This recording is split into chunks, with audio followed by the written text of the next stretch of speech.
Today's guest is one of the true legends in the Upwork freelancing community. Starting from a point of desperation and trying to just pay his bills, he jumped all into Upwork and leveraged his sales and marketing skills to create a highly successful agency, generating more than $25 million in revenue, with $2 million coming from his own work on Upwork. But that's not all. He chronicled his story in the book, Upwork Saved My Life, and created a series of training programs that have helped thousands of freelancers just like you find success. He truly has earned the title of Freelance King. In this interview, Adam Palmer shares his rags to riches story with insights that will help you get more work from Upwork.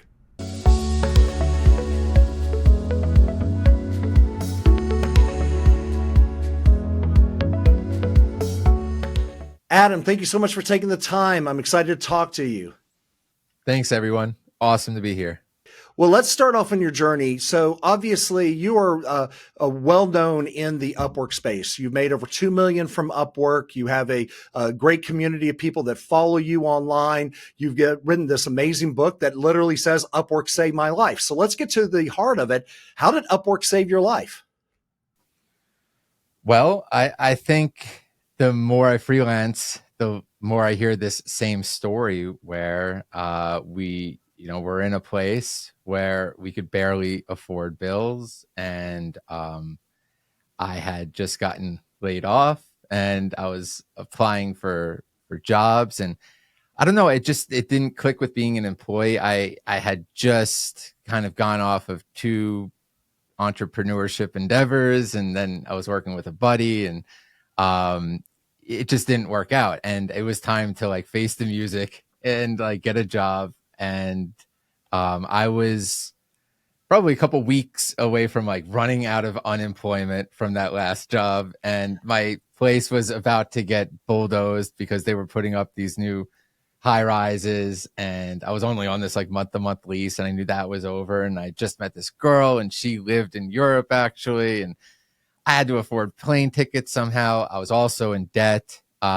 with different restaurants that I owned previously to partners. And I was just like, man, my father is like telling me, you should probably file bankruptcy and just get out of some of this mess. I'm like, I can't do that. It's, I got to figure this out. And it just so happened like the last couple businesses that I was working with, we had started using freelancers. And at first, the freelancers that we were using were, making a couple bucks per hour, basically doing like, little things here, little things there. And, it was great to understand that economy, but it wasn't till, we hired this guy, Chris, and he was working for like $100 an hour doing, basically tinkering on these different CRM platforms to help consult us with our online business. And I was just like blown away that this guy was making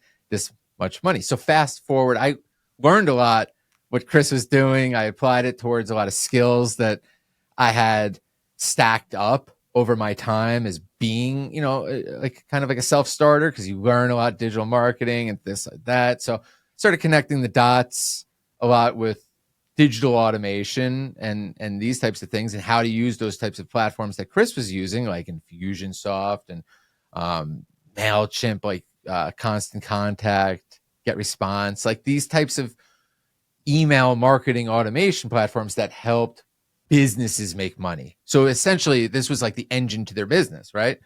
And this was all really awesome stuff to me, because I had come from a place where I had 100 employees at my restaurants, right? So it was like we had multiple restaurants, and it was college kids. I had to manage a lot of people, and I could never go anywhere, right? I was tied to this location. And so, yeah, I think everything just kind of clicked, where I was just like, okay, I could probably be a freelancer actually on the other side. And instead of doing the hiring, I can kind of know what clients need and want in this space. And so, I went from like just being in a learn mode with this last company and helping them out and being like the person kind of like secondhand to like people, like someone like really running and being responsible for launches and these different types of situations where these businesses were making a lot of money online, and they were coming to me to do that. And like I said, these platforms are running the business, right? So it's very important that I do my job.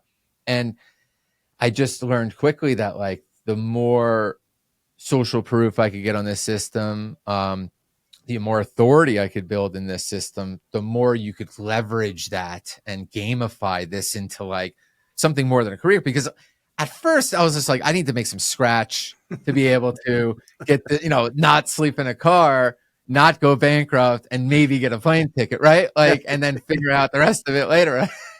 But, it was like, holy wow. Like the first moment I remember I determined that I'm like, I'm going to do this. It was a Sunday, I think, or a Saturday. It was definitely the weekend. And because I knew I was like missing out on something with my family, and and my brother was like, what do you think, you're going to find a job on the weekend? And he's like the corporate guy. Right. And, I'm like, yeah, I think so. Because like these types of small business owners are like this is when they're like hiring their people, because they have the time to like maybe build on their business and stuff like that.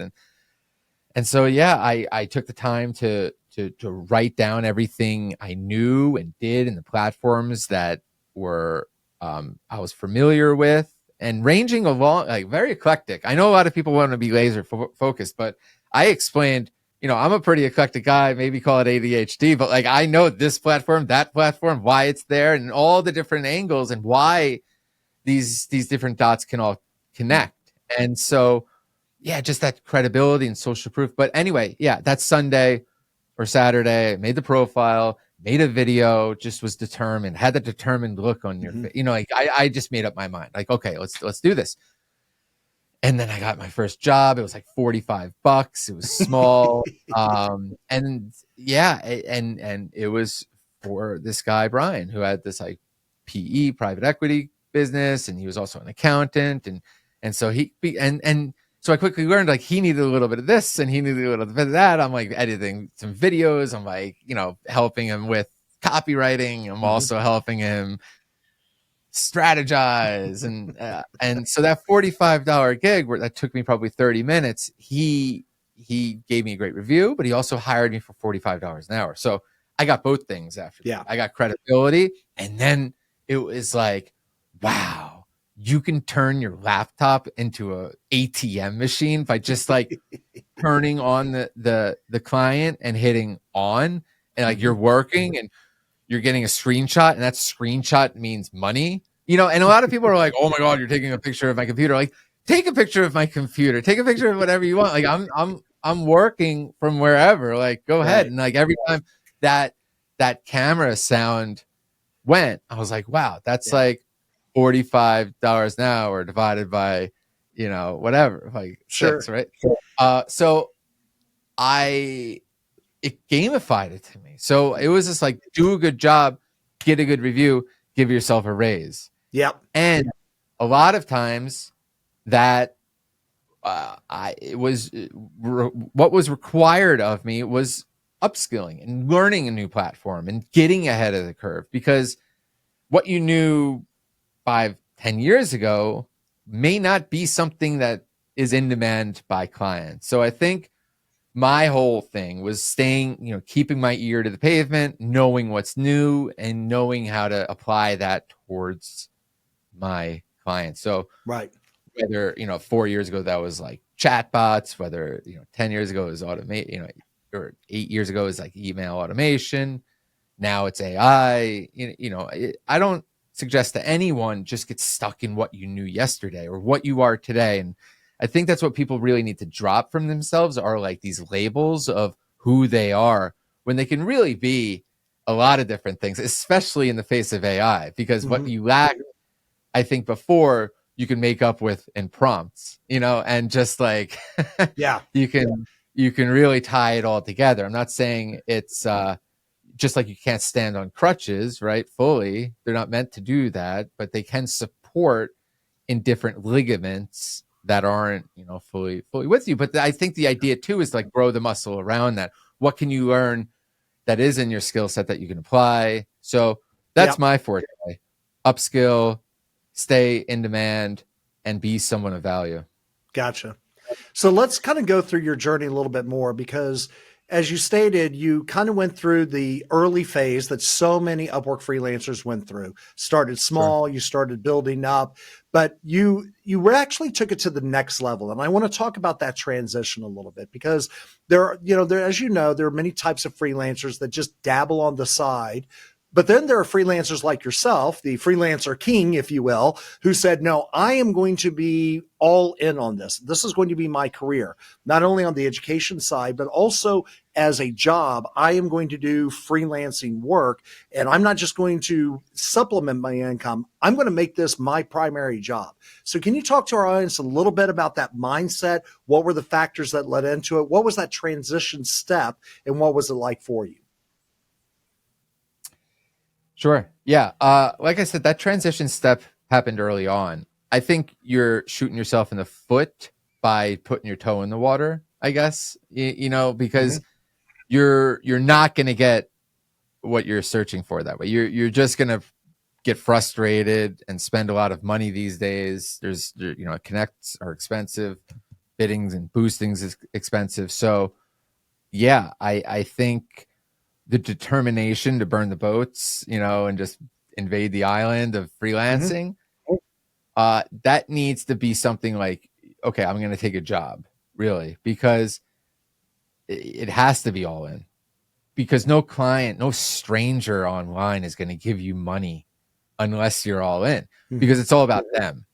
And what I see so often is freelancers not making it like anywhere near about the client, right? So I know so many people get so frustrated about not getting jobs, but so many people don't do the right things to get the jobs. Like, I just shot a video yesterday of like 2 freelancers that I hired out of 40 applicants, 35 or 40 applicants. And I mean, like, these were the 2 that were the only 2 that did 2 things. Prove to me that they like were human and read this thing, and like the second, and no offense, but and the second was that like they know how to do this thing, right? Like they like in their words, in their brevity. I feel, I know when, don't BS a BSer, I think, as we call it, in Long Island. So it's like, I just know, and I know when too many words are too many, and it's just like, do you really understand what I'm looking for? Right. Because that's all we really want. And I've spent, a lot on Upwork. I don't know if you saw our client side of hiring, but we've, probably had over 1,000 freelancers at this point hired, and, spent in the 7, figures. So, right. It's, we know like kind of feelings when the person, because, okay, what I always say is the most expensive freelancer is the one that doesn't know what they're doing, right? So that's a huge fear for clients. And the ones that can lower that risk profile, and this is what we have the control of on Upwork. That's why it's so beautiful, because you could send these proposals out. You could really take it upon yourself to say, okay, whatever, connects cost this. I'm not going to do anything stupid, like throw them away on Boost.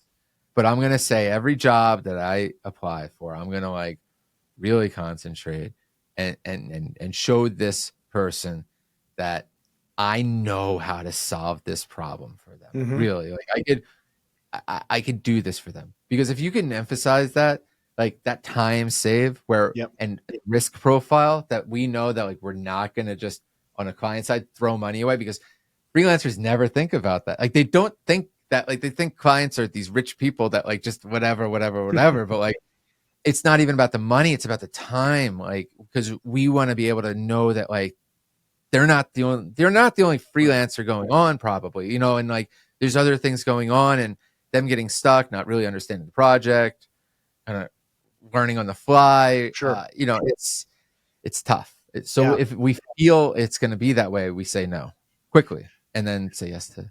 So let me ask you your opinion on a couple of things, because you've obviously hired a lot on there. You've earned a lot on there. And I'm always curious about different takes about in your sales process. Obviously, you're trying to get their attention with a well drafted cover letter, a powerful portfolio and profile, and all the things that you teach already. But obviously, you want a call to action. You want them to respond in some way. Do you Mhm. like it when you can get on a phone with them via Zoom and talk to them? Or are you more inclined to say, no, let's go ahead and let's do everything via messaging? Because I see that some of the introverts don't feel comfortable getting on Zoom. But people like myself, and I think you are extroverts, I love getting on Zoom with people. I want to understand them. I want to listen to them, and I want to be able to share an experience. So where do you come down on it? Do you like the Zoom, or you say keep it messaging, or it really doesn't matter? Oh, it's mixed. All right. So I, I guess I don't know. I don't know if I'm introverted or extroverted, but I don't love Zooms. I can tell you Okay. that.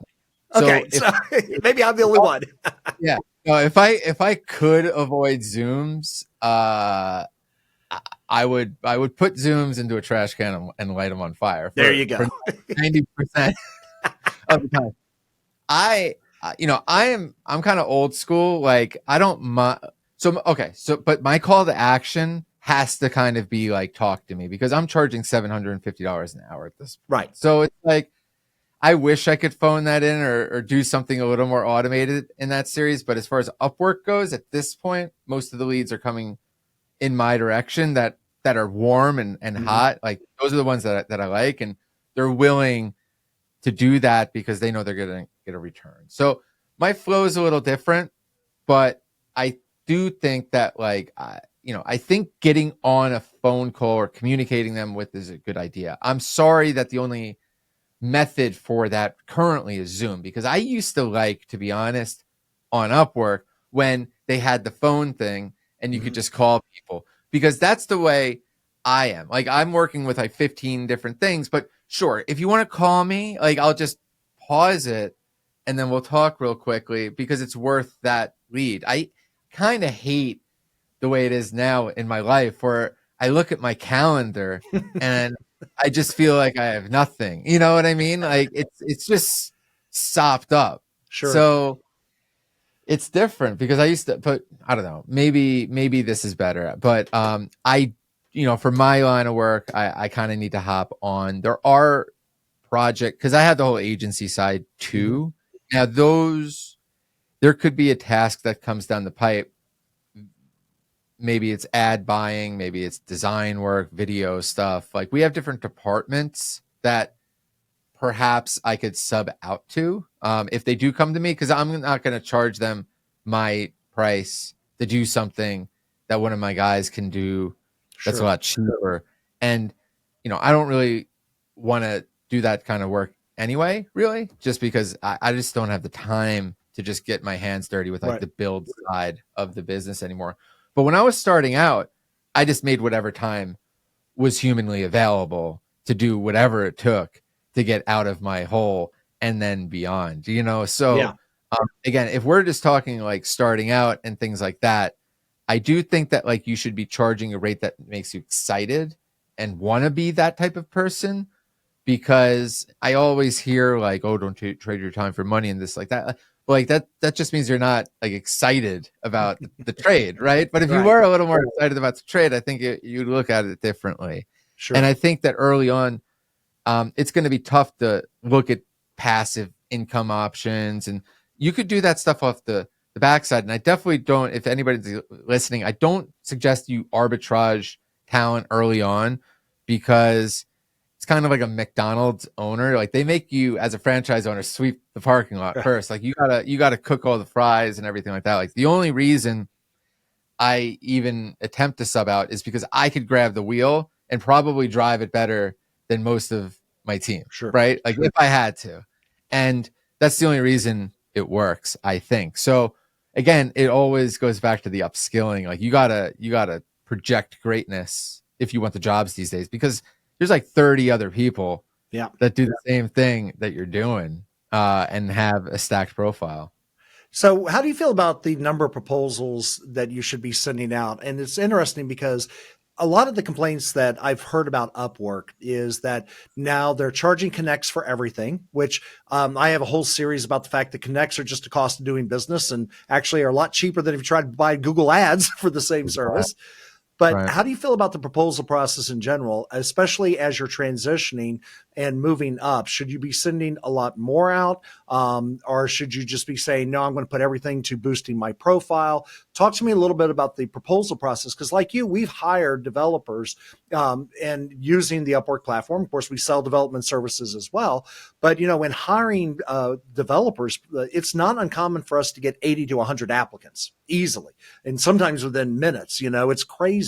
So, but in other areas, there's not that many people applying, and yet those opportunities may be less. So how do you feel about the number of proposals? How do you think about people? How do you think people watching this should consider the proposal process, and both the velocity, how much should you be sending out, and, spending money on connects? There's such an eclectic amount of freelancers on the platform, and I think that we have to think about that, because I just hired two trademark attorneys and a patent attorney on Upwork. So it's like, it really kind of depends on what you're doing, because you could also be a VA just starting out and doing these things. So I think you have to look at your business, and that's something everybody needs to internalize too. It's like, you're not just a freelancer. This goes back to your other kind of question, like when you determine, when you go all in. Well, you should just start building your business, right? And then it's there, and then you could just tell everybody, oh, I own my own agency business or something. Like, call it something that makes you feel that you're all in. But like, it is a cost of doing business, right? Generally speaking. Like I was saying before, don't waste the connects. Like, it is a cost of doing business. These are hot prospects. Mm-hmm. But the other thing you need to do for your business, and this is one of the most important things in the world, and I always say, like, the best proposals are a strong profile, because so many people have that flipped. But you got to hire yourself to spend time to work on your profile weekly until you become to a place where you have no time to work on it. Because if like, this is like, you have the opportunity to make your store as awesome as possible. And I see so many people with like a sentence in their profile. Yeah. And it's like, if that's your life, then that's the problem. Right. Like, you should be more than a sentence. And if you're not, then you got to figure that out and then come back to the table, because we're not in a place now where clients want people like that. So you're just going to sit there. So you have to be able to write more than one sentence. That's first and foremost. So I think it's, again, about getting it all out there, because that's going to be an exercise for you. It's also going to help your searchability. Upwork pushes people early, like as soon as they get on the system. So it's not even about like having that long-term, everybody wants to complain about, oh, they haven't been on the system a long time. But like, I got news for you. Like, when I post jobs, I see new talent on there, and that new talent that I see has terrible profiles. Yeah. Like really garbage stuff. You'd be surprised. I don't know how often you like look at, but it's like, it's crazy for a lot of stuff. I'm not saying for all this stuff, but yeah, a large majority could fit a lot more on there and spend time. And the other thing you can do is make a client profile and hire someone to help you with thumbnails. Just make it look better and more organized and more satiable for clients. Like, because the idea is to look at, I mean, you can't see it here, but I have a funnel, but like, to look at your freelancing as a funnel, right? Yeah. So it's like, and this is a little backwards, but like, your profile is this whole chunk, and those proposals should be juicy enough just to get them to click into. I think it's interesting, because when you're talking about this, I do think, number one, I think the proposals you send out, obviously the first two sentences really, really matter, because that's what shows up. but it's reinforced by the profile strength, right? It's reinforced by the fact that your first couple of lines in your profile also are part of that first experience in there. So if you have a weak sentence in your profile combined with a weak first line or two in your proposal, you just got a weak presence overall, as opposed to really focusing on that initial aha, this person seems to know what they're doing and they understand what I'm trying to achieve. Yeah, and it's like what you're saying, when there's 80 people buying quickly, and you know, how often are you, you know, as someone that has a lot of stuff going on, going to just keep going back and keep going back? Like, that's right. That's the other thing. Like, you know, don't expect, like, the clients only have limited time themselves, so it's, you know, you have to make an impact quickly for the brief amount of time that they are going through it. And once they hit thumbs down, you're gone forever. You're archived. It's not like they're going to pull you back from the morgue there. That's right. So yeah, you have to not waste it by saying, "Hey, I hope you were having a great day," and blah blah blah blah blah. Hi. Yeah, like, hi, and like, "You're madam and sir," like, you know, and then like, "Oh, I understand that you're blah blah blah blah blah blah blah blah blah." No, it's like, have you thought about this? Have you, you know, I did this thing. Oh, sounds like you need something like this, and I've done it there. It's like, you know, I'm all about that. I know there's a lot of freelancers that will tell me that they like to really have it long and have links and this and that, but it's like, I like to, again, look at it more like a funnel. So it's like, pull them in, draw them in, and then give them the links and all that stuff once they're kind of sold on it, once they check the profile. And then, like, because I think Upwork does a magical job of like having it naturally go through there, because just the way it clicks in, and having people then go to the portfolio and then go to the reviews and have the portfolio items baked into the reviews, and then so it like kind of just builds off of each other. But I don't really recommend a lot of times like taking people to another page, because again, clients have ADHD, and then they get a phone call and they're off the page. You want to be able to either have, like you said, get that call to action, which for me is get a phone call. But for some people, it could be as easy as just sell a project catalog package or something like that. That can be quick and then automated, so they can deliver a quick project, have what they need, the requirements. And that's what you got to do. You got to like lead here, because clients do want to know, like, okay, what's the strategy here? It was, you know, like I said, I just hired a couple of lawyers, and it was nice to see some had like a nice strategy for next steps. Some have, you know, some when they hear my suggestions, they're like pretty ignorant like about it, and they're like, "Oh no, I don't want to do that." I'm like, "Okay, man, like, but if you would have had this project catalog set up and done it like this, we wouldn't even be talking right now. Like, you could have just done the deal, had the money, and then just STFU, and we're good." So we're getting close to time, but I wanted to share a story with the audience that we talked about before, which is about your book, Upwork Saved My Life. And there's a funny story about that book that you were sharing beforehand. And I hope you would, because you decided to put down your experiences into it. And so, of course, you needed to hire someone to help you write. So can you share that story real quick? Sure. Yeah. So this book, I don't know if it's going to come in backwards or not. Yeah, Upwork Saved My Life. So yeah, I wanted to, as soon as I got started on the system, I'm like, wow, everybody needs to hear about this, about turning your laptop into an ATM machine. So I had the idea for a while, and then I had the blog Upwork Saved My Life until Upwork had a problem with that URL. But I took care of that. But they didn't have a problem with the book.